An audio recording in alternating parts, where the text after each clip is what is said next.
Topping today's news, Prime Minister Davis calls on the European Union to take its economic foot off the neck of the Bahamas. Vendors at the new cruise port unhappy with their accommodations. The opposition leader and leader of government business in a heated exchange in the House of Assembly today. Business of this House stands suspended until 24th of July, 2023 at 10 a.m. And when you come back, you get thrown this place. And a new drug epidemic could possibly be on our doorstep.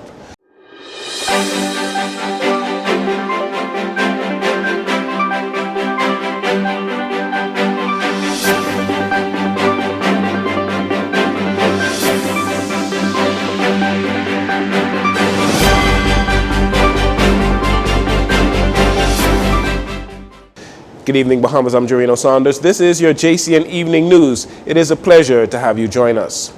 We are not asking for handouts. We are not asking for favors. We simply want to live. Those were the words of Prime Minister Philip Davis as he addressed the plenary session of the Third European Union Community of Latin America and Caribbean States, EU-CELAC, the summit in Brussels, Belgium on Tuesday.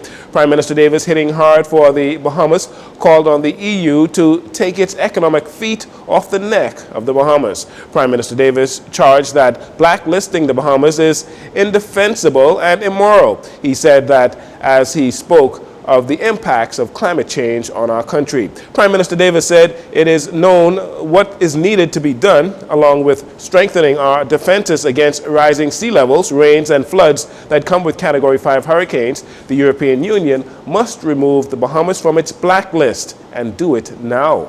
The European Union has placed the country on its blacklist using criteria that are unfairly applied to the Bahamas and not European jurisdictions, even though the Bahamas has achieved higher compliance standards than all but one European Union country. Add to that, the Prime Minister said that the goalpost has been frequently moved and the penalties stiffened.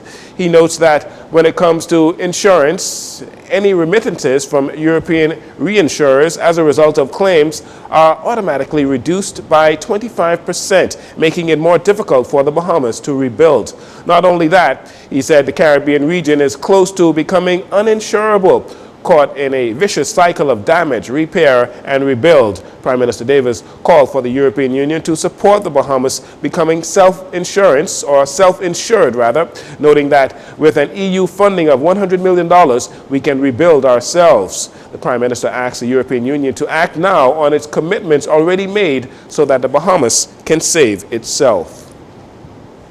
Vendors at the new Nassau cruise port are up in arms after they say promises made 3 years ago were not fulfilled by the CEO of the cruise port. That's Mike Morrow. They claim that the port is not properly constructed and is not financially conducive for vendors. Our Destiny Johnson has more on the story in this next report.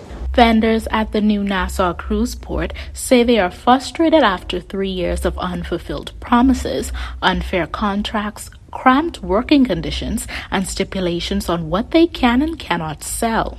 A little over a month since the new cruise port opened its gates, and president of the Festival Place Tenants Association, Yvette Prince, who represents vendors and tenants at the new cruise port, says members have not even signed their leasing agreements yet because of unfair requirements. And so there were things on the lease. There's other issues. We have so many issues, but there's another issue, for instance, like insurances. They want everybody to get $1 million worth of insurance, and we sign them as the beneficiary. And if something happens to our products and our environment, we have to be responsible for it.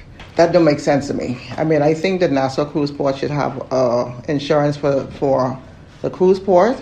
And if we have to do, everything that they promised us, they did nothing what they promised, because they said that they would get a group insurance and we'd pay a portion of it every month. So everything that we've agreed with from the very beginning 3 years ago, they did nothing. And I have been in communications with Mr. Mora from the very beginning, from conception, and they promised us a lot of stuff and they did nothing that they promised. I cannot think of one thing that they promised that they did. The port is poorly designed and constructed for vendors, according to President Prince. Having worked in the tourism sector for over 20 years, she asserts that having to deal with these kinds of problems takes the joy out of going to work. When it rains, we're getting wet. Our products are getting wet. There's also flooding there. You know, if you're not mopping your floor, the water goes straight to the back and it's wetting up your products. And so for a new port, I think the design is really poor. And we should not be, we don't have no windows. It's 10 by 10. There's a little storage area in the back. There's no windows there. There's no ventilation. It's just totally hot. All of the problems that we're experiencing, I have asked them 3 years ago if they could put a canopy over our heads to protect us from the sun and the rain, and they refused to do it. And so even a couple of weeks ago, there was a little mini storm out there, and a tenant got soaked and our products got soaked, and she asked them if they could put a canopy. They say it'll never happen. So, you know, they're not willing to work with us on anything to make things better. It's just hard. Everything is hard. You know, it takes the joy out of going to work. I've been in tourism all my life because my mom did straw work growing up, and so I love tourism, but it takes the joy of going to the port. It feels like you go into a plantation, and people will be offended that you're actually saying that, but, you know. Vendors are also complaining that CEO of the new Nassau cruise port, Mike Mora, is restricting what the vendors can and cannot sell, demanding only authentic or handmade Bahamian products, while other stores like the port store are not being held up to that same standard. You know, even for us, we've been selling our items for the past 15 years. And so I've been selling t-shirts for 20 years. And so now they want me to not sell a t-shirt. I either have to make it or I have to heat press, which I have a heat press, but it's so much work to do. But I cut shirts. So they don't want me to sell t-shirts after 20 years, but the other stores are being allowed to sell it. And some of them are foreigners. You know, like, for instance, if you go in the port store, they told, when they said they offered the thing to the ports, to the other stores, they said that it would be authentically Bahamian. There's nothing authentically Bahamian in those stores, but they want us to be the slaves and be up all night making items to make crumbs while the other store owners make thousands of dollars every day. One tenant at the port, Thelma Miller, says she has not made enough money to be able to support herself and her family because of the restrictions. My concern right now is we sell Bahamian product, but the products, I sell straw work. It's beautiful, but it's not available because of the straw. A lot of the ladies who used to, 20 years ago, who would supply me with the straws, they either retire or they died. And so when we were in Rawson Square, we used to sell other things to offset. So we were able to make monies, little cheap items. But now they're telling us we cannot sell it anymore. So I don't know how we're going to survive. Because right now, I made $5.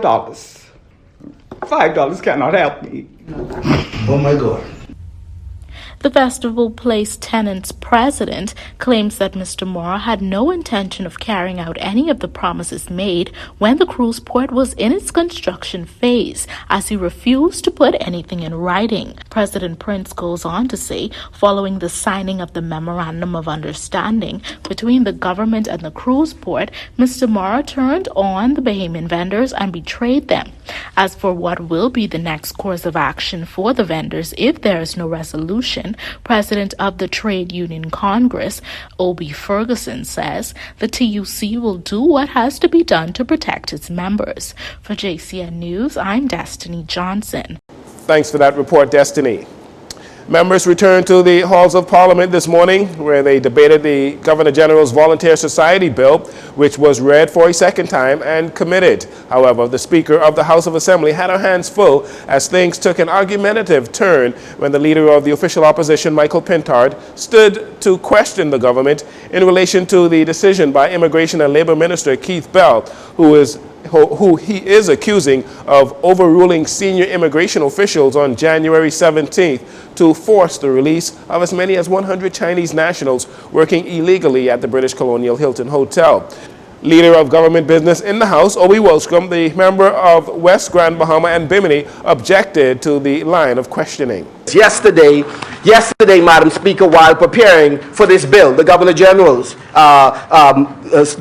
Volunteer Society bill, I happened to see, Madam Speaker, a news clip talking about irregularities that the member for Carmichael detected and therefore remedied as it relates to Chinese illegal workers, Madam Speaker, at the British Colonial Hotel, Madam Speaker. The chair recognizes the member for West Grand Bahama. How could the member for Marco fully appreciates the rules of the House. There are times when our side allows for the latitude and times when our members engage. The member, Madam Speaker, yes, and I'm talking about our team. I'm talking about our team. We're talking about our team. But you are to be relevant, Madam Speaker. Indeed. Madam Speaker, we're asking you to ensure that the member is relevant. He's not going to, as he usually seeks to, he wants to drift all over the place. We're not talking about certain matters today. We're dealing with this bill. Yes. And the relevance is the Governor General's bill this morning. Madam Speaker, let me I'm asking you to please stay on. Madam Speaker, I have at least 12 more minutes and I intend to address matters of national importance. Madam Speaker, you do not have the ability to muzzle me. Last week, the opposition leader laid a long list of questions on the floor for the government in relation to immigration, border control, BPL, housing, public service, and multi-million-dollar contracts for software development for the Nassau cruise port. Last week, Minister Welshcombe informed the opposition that the government would answer all of the opposition's questions before the House breaks for the summer. This apparently not sitting well with the opposition, who continues to push the issue. Has been moved and seconded that the following bill be read for a second time and committed. As many are in favor, will remain seated. Those honorable members,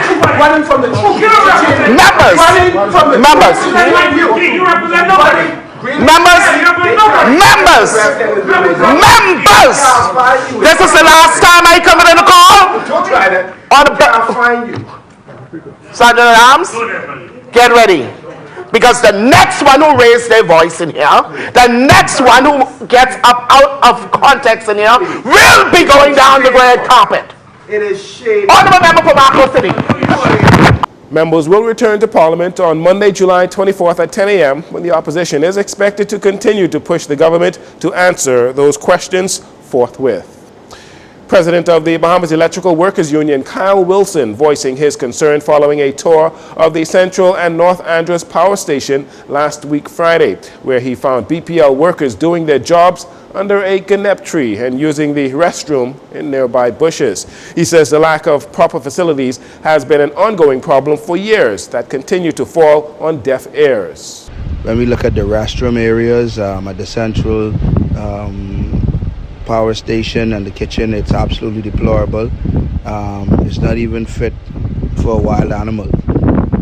There's no basins in the kitchen, no hand washing stations or anything. It just reeks of, I guess, urine and sewage. There's a female staffer. She said she has to use the restroom before she comes to work because there's really nothing that she'd want to subject herself to.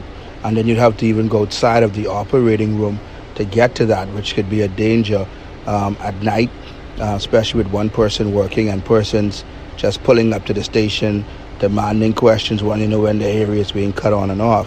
When I went to the station in the north, I met someone coming from the bush area, actually, and I asked him what's going on over there. He said he was actually relieving himself as there's no restroom area. I then met the rest of the group under a ganep tree. And I asked them what's happening. They said this is where they're operating the station from, under a ganep tree. In addition to these poor conditions, Mr. Wilson says the workers are also subjected to threats of harm from residents who are frustrated with the lack of electricity. Having to be threatened in terms of disconnecting areas. Persons are frustrated on the island, and so employees have to virtually do covert operations just to, I guess, do switching, which is like reconnecting or disconnecting areas for load shedding, because persons are following them, persons are showing up at the stations and making demands of them. The workers are threatening to sit out until they receive better working conditions. However, Mr. Wilson encourages them as he says the country is facing an energy crisis and this is not the time for industrial action. You know, they have an upcoming regatta in about a week, and so I'm encouraging the workers to continue to work hard. I said, listen, let me be the one to be out there and fight and agitate for you, but right now it's greater than us. It's all about country right now. And so, you know, I asked them to work hard and continue to work hard while the union agitates, but it's really, really, really heartaching and frustrating as to what I saw in Andros. He goes on to thank a private citizen, Captain Randy Butler, as he recently provided a facility for the workers to use when it is not occupied, affording them the opportunity to escape the scorching heat and to use proper restrooms. And finally, in this segment, Opposition Leader Michael Pintard slamming the Utilities Regulations and Competition Authority, that's ERCA. The Member of Parliament for Marco City says although ERCA has indicated that an investigation has been launched into the Bahamas Power and Light's recent electricity outages, the process and audit is long overdue. You would recall that on multiple occasions we asked for ERCA to step in. One, when we discovered that the government was in fact not allowing the pass-through cost of fuel charge to go to the consumer. Again, ERCA had an obligation to step in, to look at the over-under account, which they failed to do. The second point is that we also asked ERCA to reveal to us their full report on how they decided that BPL did the right thing, a lawful thing, an ethical thing in increasing the cost of electricity. Again, we got no sensible explanation in our estimation from ERCA on whether or not the government was following the law. We did not believe that the government was following the law, and we thought that ERCA should reveal how they supported the government in this increase in electricity. And again, to date, we have not gotten an answer. On March 1st, 2022, Prime Minister Philip Davis promised that his administration will do all it can to prevent an increase in the cost of electricity. However, since then, many consumers have seen significant increases in their electricity bills. Mr. Pintard says this is something he saw coming. And we predicted, unfortunately, over a year ago, that there would be a dramatic increase of costs to consumers, inclusive of residents as well as businesses. We indicated that the 163% increase in fuel charge would result in at least a 35% increase in the cost of electricity for even some of the most vulnerable Bahamians, but certainly for those middle-class Bahamians and small business owners, you'd see a dramatic increase from 35% and up. The government itself, a chart that I shared with some of you previously, the government itself predicted that there would be a significant rise in cost. What they are not prepared to do is to admit that they are directly responsible for it by failing to take the right advice to implement the hedge program, and then they lied about it. After they were discovered to have been lying, even then they remain stubborn about not taking advice and seeking to concede. That was Opposition Leader Michael Pintard. We'll take a break here. We'll be right back after these commercials.